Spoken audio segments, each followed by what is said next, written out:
สบายดีนะอันนี้นี่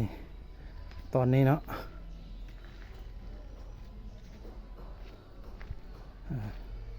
นี่จะเป็นห้องนอนเนาะนี่ก็เป็นห้องนอนเนาะ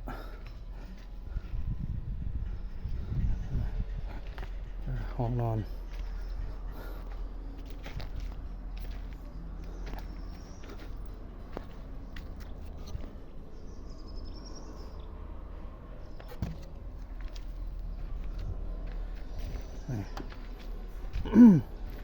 ห้องนอนนะ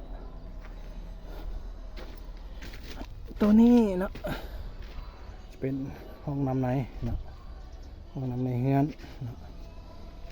ห้องซักเครื่องนี่ห้องน้ำแล้วก็ห้องซักเครื่องนะ